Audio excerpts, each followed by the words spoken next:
Sejuta aksi hijau tengah terjadi di seluruh planet ini. Ada cara bagi siapapun dari latar belakang apapun untuk membuat perbedaan.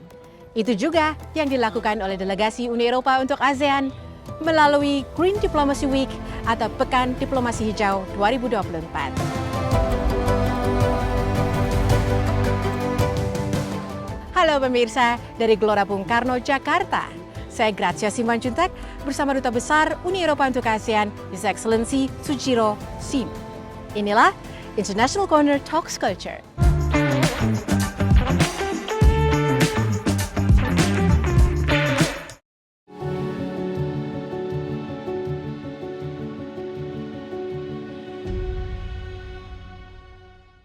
Hello, Mr. Ambassador Seam. Good morning, Grazia. Good morning. Thank you for speaking with us this beautiful morning.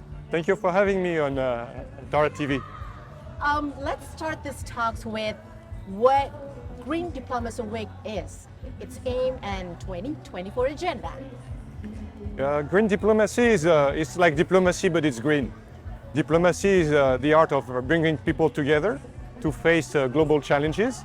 So the green diplomacy is the art of bringing people together to face green challenges, like fighting climate change, promoting biodiversity, defending nature and the environment, fighting pollution. So it takes a lot to achieve those objectives.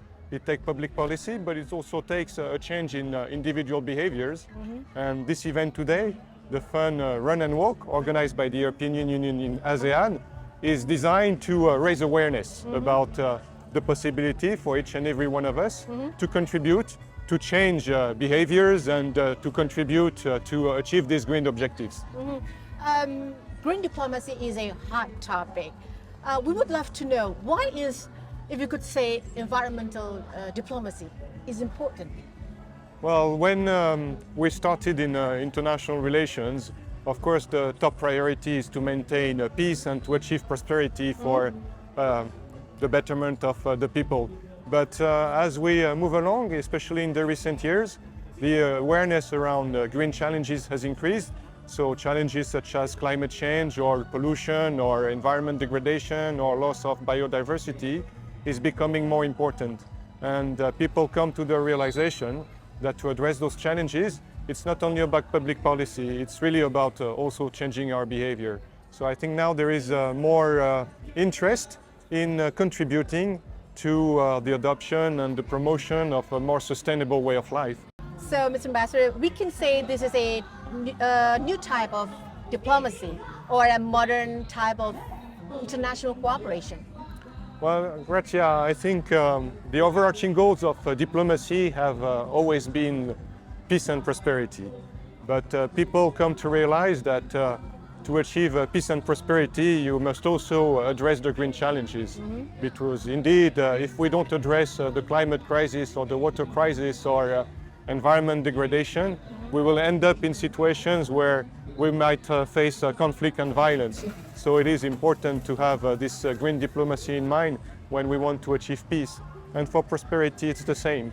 People come to the realization that we cannot continue to grow with the same impact on environment and resources. People realize that resources on this planet are limited and we must do everything we can to minimize our impact. So that's the concept of sustainable development, where we can have growth, but at the same time protect our environment. But how does this environmental diplomacy differ from diplomacy concerning other issues? Well, I don't think it differs, it's just the same. Diplomacy is the art of bringing people together around common topics. So it can be to address a crisis and to achieve peace, for example. So we do that through negotiation. And nowadays, green negotiations, be it the climate negotiations or the negotiations on biodiversity or the negotiation on chemical products, those are all negotiations. So it's not because it's a negotiation on green topics that it stops being diplomacy. Okay, yeah. Now, what is the role of a diplomacy and collaboration in promoting environmental protection? Well, what we're talking about are global challenges. I mean, not one country can address them all. If we're talking about climate change, to achieve a limitation of temperature increase below 1.5 degree, which is the objective of the Paris Agreement on climate change, not one single country can do it alone. So all the countries around the planet have to contribute and make commitment to reduce their carbon emissions. So if everyone has to agree, that's where diplomacy steps in, because diplomacy is about negotiation and agreement and compromise to make sure that these objectives are shared by all nations on Earth. What about the EU's green diplomacy and how creatively Europe aims to go green and makes its programs more sustainable? Well, for the European Union, the Green Deal was the top priority of the outgoing leadership. The European Commission, led by Ursula von der Leyen, from the years 2019 to the year 2024. So the Green Deal was her top priority. And this Green Deal comprises several actions on climate change. First, with the adoption of the first climate law, which is a legally binding agreement to achieve carbon neutrality, zero net emission by 2050. And the European Union is the single largest entity in the world with 450 million people to make this legally binding commitment to achieve carbon neutrality, zero net emission by 2050. But then we realized that to achieve this very ambitious goal of carbon neutrality by 2050, we need to act on many different sectors of our economy and our society. That's the reason why we implement this European Green Deal through the energy transition to promote renewable energy and energy efficiency. But we also change the way we move around, promoting smart mobility and green mobility. So something like electrical vehicle or public transport, which have an impact on the environment and in terms of carbon emission, which is much lower than the more traditional ways of transportation. But we also address the manufacturing sector, construction or agriculture to make sure that we adopt at the end of the day more sustainable consumption and production ways. But next year, in 2025, what to expect from the European Union? Well, now the European Union has had an election. We had a European election in June, so there is a new leadership coming out of this European election. Ursula von der Leyen was re-elected as the president of the European Commission, but she will be surrounded by a new team of commissioners for the year 2024-2029. So it's not only about next year and 2025. Actually, she adopted and she shared with the European Parliament, when she was auditioned in the European Parliament, her political guidelines for the years 2024-2029.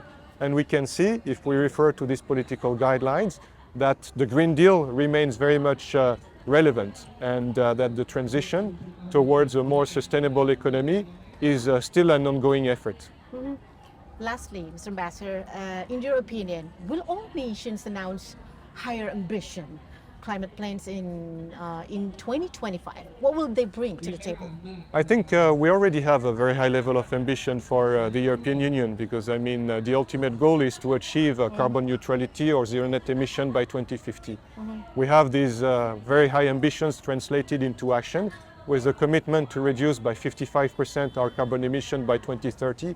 So now I think comes the time when we have to join forces and encourage all of our partners around the planet to make the same commitment and to show that we are willing to support them. So it is the case, for example, here in Indonesia, where the European Union, in the context of its strategic partnership with ASEAN, has a commitment to support the just energy transition through the Just Energy Transition Partnership. So I think it's not only about displaying high ambitions for the European Union, but to really agree on high ambition for the planet and make sure that everyone can contribute and no one is left behind. Thank you, Mr. Ambassador Seam. Thank you very much, Grazia. This is the end of the first segment, and we will be back in the second segment. It's my pleasure, Grazia. Thank you. Demikian pemirsa perbincangan saya dengan Duta Besar Uni Eropa untuk ASEAN, His Excellency Sujiro Seam. Sampai jumpa di segmen berikutnya.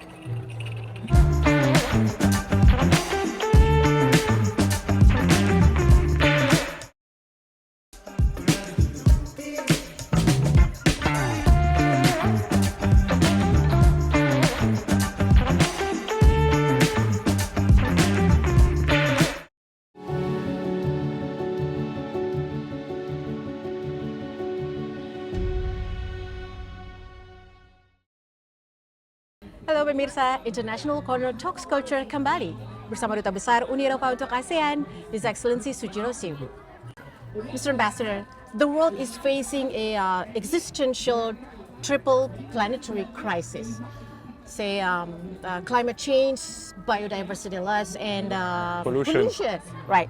Now, these threats are linked, right, and are endangered our health, economies, and way of life.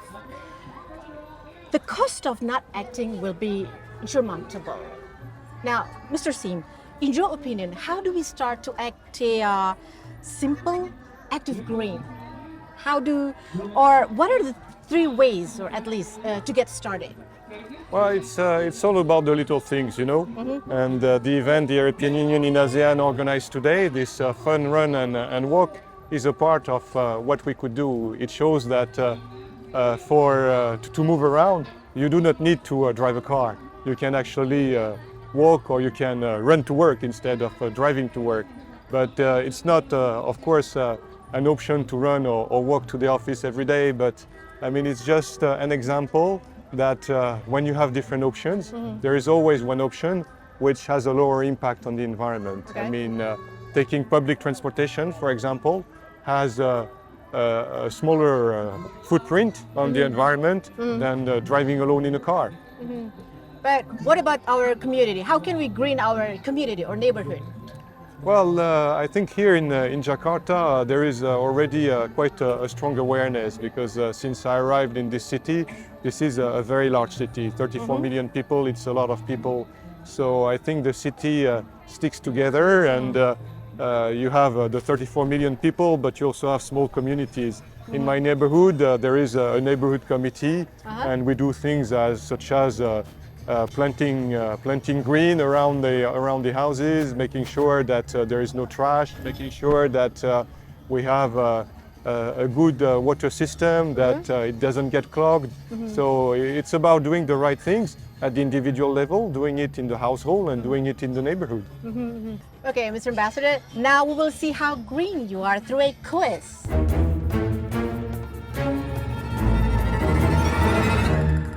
Are you all set? Looking forward to it. Let's get to it.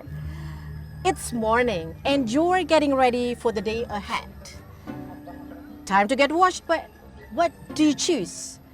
10-minute shower because you have things to do, or 20-minute shower because you're sleepy and it's warm, so warm. The last choice, bath because nothing more relaxes you more before work. Well, usually, Grazia, when I get ready for work, I'm a little bit in a rush, so I'll go for the 10-minute shower. But it's not the main reason. It's also because we have to be aware of our impact on water resources. So a 10-minute shower will always be better for water conservation than a 20-minute shower or bath. A good choice. Now, it's time for work. But what transport did you take this morning? A, walking. B, metro or subway. C, car but you share lift with the children. Or D, car by yourself. So I have to be honest, ambassadors don't go around in public transportation, not when they are on duty. So of course I have my official car with my official driver, picking me from my residence and taking me around to my professional commitments. But if I had a choice, of course I would privilege public transportation. It's not only a matter of choice, it's also a matter of providing the right options. You know, here in Jakarta, you have only one metro line. In other capitals in Southeast Asia, you have more metro lines. And public transportation, of course, is a very efficient way of moving people around, and it reduces our impact on the environment as well. Now, this is lunch, okay? Which option sounds most like your lunch? A, meat, veg, and dessert. B, most days you have a meat option. Or C, you tend to eat less meat and more veg, and you never waste any food.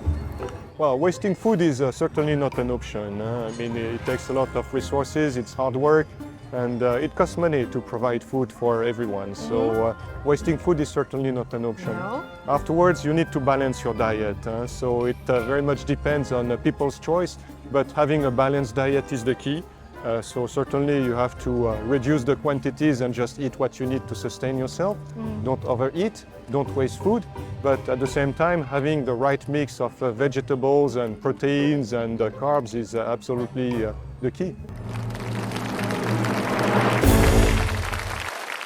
That's principle, yeah? Which uses less water, Mr. Ambassador?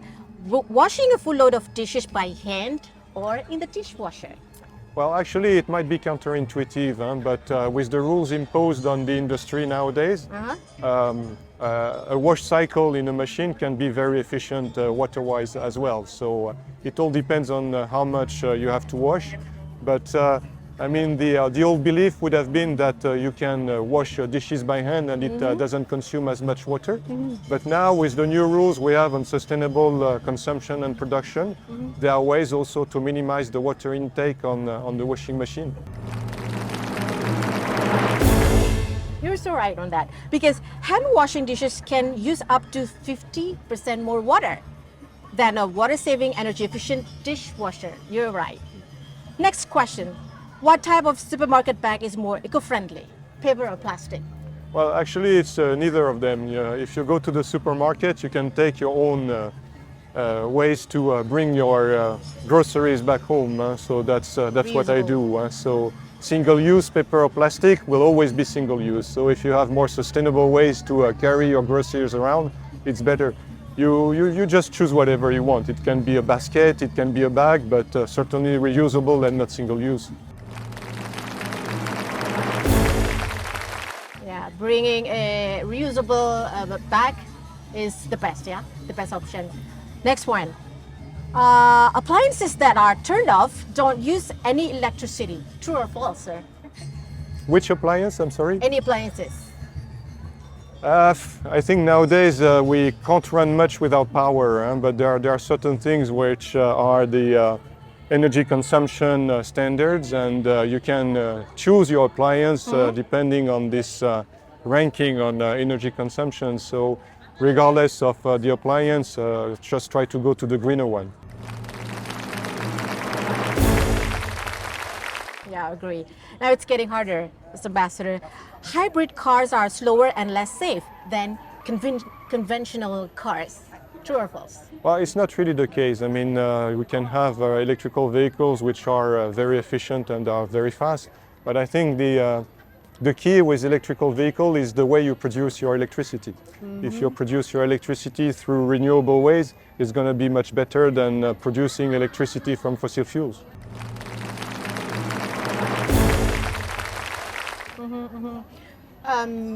Next one. Approximately how much global electricity output is produced from renewable sources? You can choose 1%, 5%, 10%, or 20%. Well, it depends on the countries. Some countries are very much advanced on the energy transition and have a very good performance in terms of renewable energy in their energy mix. It's not only a matter of country choice, it's also a matter of the resources you have available to you. I know in the ASEAN region, for example, Laos has a lot of hydropower resources, so its renewable energy proportion or contribution to the total energy mix will be higher. But in any event, it's not the absolute percentage which counts, it's the trend. So the trend should be towards more renewable energy. I would say worldwide, I wouldn't be surprised if it would be as low as 1 or 5%. But at the scale of a country, I think it can be much higher, and depending on the weather condition as well, because wind and solar depend very much on the weather conditions. Sometimes it can reach up to 50% at any given time. You're right again, because only about 10% of global energy comes from renewables, sir. And that the remaining 92% comes from non-renewable sources like oil, coal, Wow. The last question. It is better to leave a lamp with a compact fluorescent light on than to turn it on and off several times a day. True or false, sir? I think now we have very efficient lamp bulbs, so it's going to last longer. And I have no idea. Maybe we should still turn it off, because when we turn it off, it doesn't consume any energy. But it depends on the energy curve of the appliance. Sometimes it takes more to restart than just keeping it in standby mode.